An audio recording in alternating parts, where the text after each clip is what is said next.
Emotions, emotion, emotions, emotion.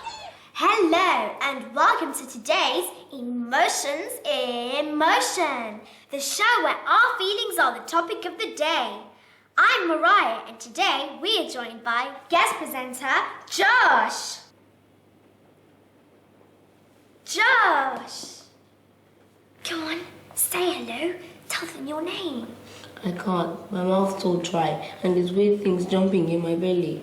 Oh, yes. Try and see if this helps. Try taking just a few deep breaths.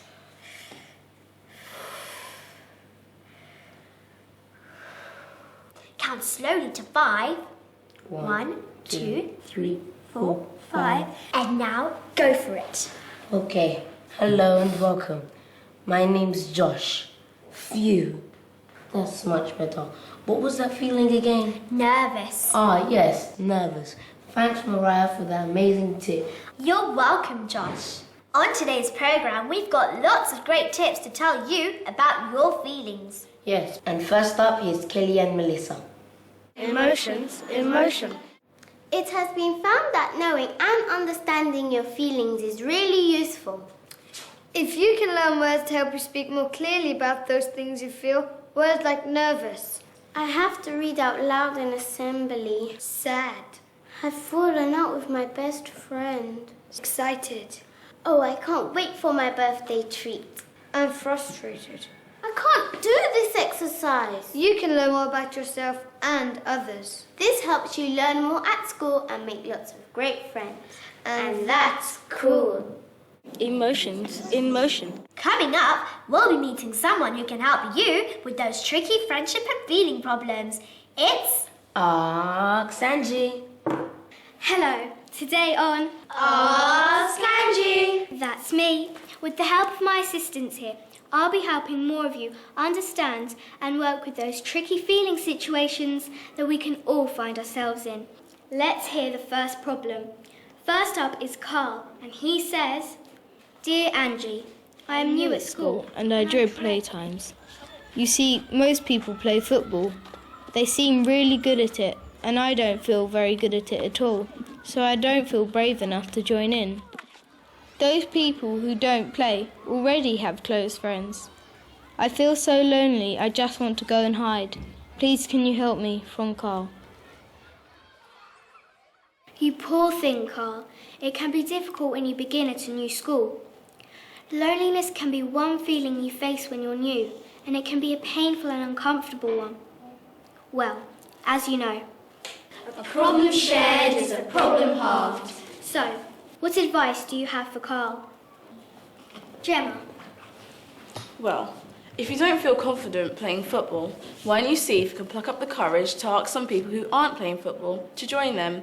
You might be surprised. It may be easier to make friends than you think. Great idea, Gemma. Laura. Why don't you try asking one of the footballers to help you with your football skills? Then you will feel confident enough to join in with the others, and you will have made a friend. Hello, Carl. I felt like you once before when I started at a new school. I tried talking to an adult about my problem, and she helped me by introducing me to some pupils in the class. These pupils became my first friends at the school. Maybe this could work for you too.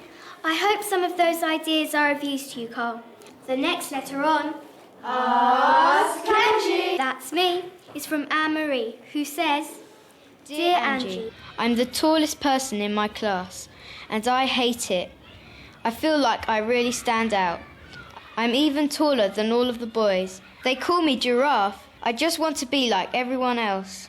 What can I do? From Anne-Marie. I think being tall is a fantastic thing, but I hear how uncomfortable and sad it is making you feel. Well, A problem shared is a problem halved. what advice do you have for Anne-Marie? Max.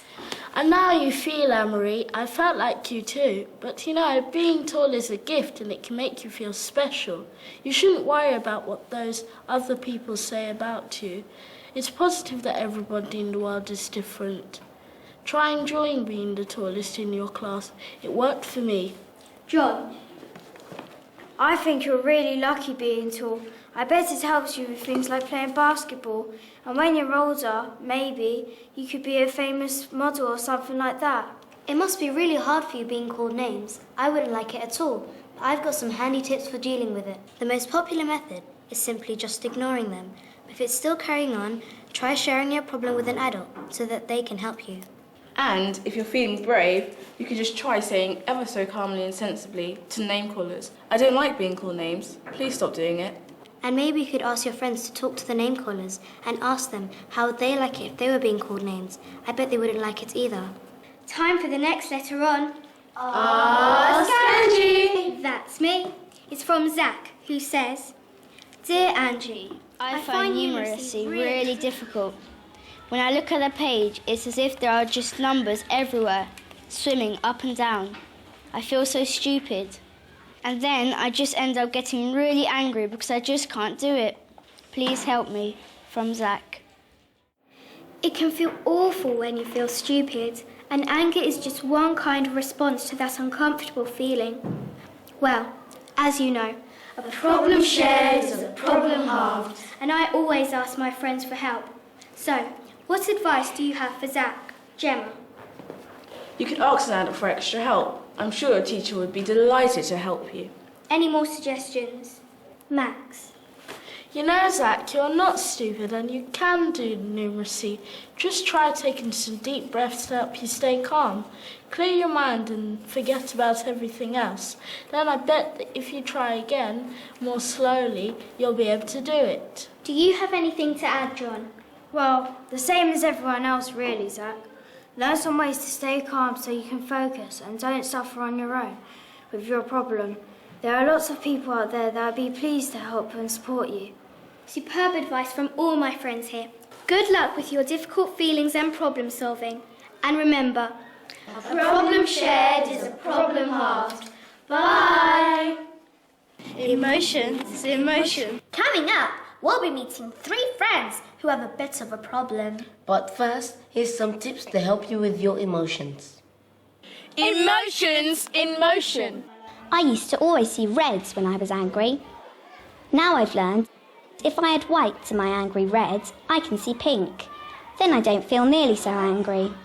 So when you feel angry and see reds, add white, see pink. Pink, it can calm your anger. I used to get angry all the time. It would make me feel really, really hot until I exploded. And I exploded all over the place. Now when I feel hot and angry, I think of cool water pouring over me. It really helps me calm down. Next time you get angry, try imagining cool running water. It helped me. I have a great best friend. Whenever I get angry, and that can happen a lot, especially when we play football, my best friend is always there to calm me down. It's no excuse. Sometimes he talks quietly to me, No, we won't. Come on. and sometimes he just makes me laugh. Yes. Can you find a friend to help calm down your anger? Emotions in motion. Now, we've all experienced having a little fallout with our friends before, haven't we? Yes, well, we've got some friends who have just that problem. Me and Zoe were really good friends. We went everywhere together, and every playtime we used to hang out together. Then Samantha started at our school. The teacher asked me and Zoe if we'd look after her. Well, of course we said yes, because it must be hard to be new at school. So we started playing together as 3 instead of 2, and that was fine. But Samantha lived near Zoe, and they started arriving at school together. It didn't seem fair, because Samantha got to speak to Zoe more than me. And then Samantha and Zoe both liked dancing and would practice in the playground. I hated dancing. I felt really left out. It was like Zoe didn't like me anymore. It made me feel all yucky inside. I got fed up and just went off. I wasn't staying where I wasn't wanted. We were really upset to hear about the problems these 3 friends had, so we've invited Jake, Zoe, and Samantha in to see if we can help them. Jake, perhaps you can tell me more about how you're feeling. I feel lonely. I feel like Zoe has really let me down. It seems she was a never good friend to start with. Zoe, do you have anything to say? I couldn't understand why Jake stopped playing me. I felt really hurt. I really do miss him. You don't need me anymore, Zoe. You found someone else to play with. But Jake, you're my best friend. We used to have lots of fun together. And now we've got another friend to play with too, Samantha. I hate Samantha. She's just a friendship breaker. Samantha, do you have anything to say? I'm really upset that I've seemed to cause all this trouble. I was just new to this school and happy to make new friends. I really like you, Jake, but I was really upset when you stopped playing with me. I feel guilty and really terrible. So, Jake, do you have anything else to say to that? I feel really angry with Zoe and Samantha. It's difficult to talk to them. They made me feel awful and I want to hurt them back. Yes, Jake, I understand. But do you think that will help your friendship? No, I know it won't really. I guess if I'm honest, I'm feeling a bit jealous of Samantha. I used to have Zoe all to myself. It's different having somebody else take some of her attention. That was really brave and honest of you to say that, Jake. Do you have anything else to say, Zoe? I guess if I'm honest, and if I think of it too, I did give Jake a little less attention, and I did get excited meeting someone new. But all that dancing was so much fun. But you know, I do miss the old games I used to play with Jake, and just hanging around together. Wow, there are lots of difficult and painful emotions in this friendship problem, aren't there? What do you think we can do to help? Well, I'm really sorry, Jake and Zoe. I never meant to break up your friendship. I'd like it if both of you'd be my friend. And I'm sorry too, Jake. I never wanted you to feel left out. I'd really love it if we could be best friends again. And I'm sorry too. Perhaps I did get a bit jealous of Samantha. I'd really love it if we all could play together again. Great, Jake. And we won't just be doing dancing in the future. We'll play all of our old games and new ones too.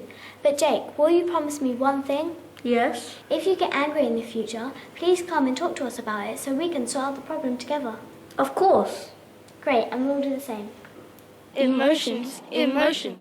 Well, Melissa, it's time for your vocabulary challenge. How are you feeling? A bit nervous, but I just need to focus and concentrate. Focus and concentrate. Come on, Melissa, just remember, You can do it. You can do it. So, Melissa, are you ready? Go ahead. Can you give us 4 words for different types of anger? Right, let's think about that then. Stay calm, Melissa. Stay calm. You can do it. You can do it. Just remember, Melissa, 1 word at a time. Take it slowly. 4 words for different types of anger. Irritated. Yes, that's 1. Frustrated. Yes, that's 2. Another one now, another one. Mad. Yes, that's 3. One more, Melissa, one more. No, I can't. I You can't. can, Melissa, you can. Oh, I've got it. Furious. Yes, irritated, frustrated, mad and furious. 4 words for different types of anger. Well done, Melissa, you did it. Yes. Emotions, emotion. It's now time to say goodbye. But I want to say goodbye. No, I'm more experienced. I think I should say the goodbye link. Yes, but I should say No, goodbye. because I came here. Hey, you two, what's with all the arguing? I want to say the goodbye link. Yeah, but she always leads first. Why don't both you say goodbye? You can take it turns and share the goodbye link. Well, I know I started the program off. Why don't you end it? Okay, so it's goodbye from Emotions in Motion. We hope you've enjoyed it. Bye. Emotions, emotion, emotion.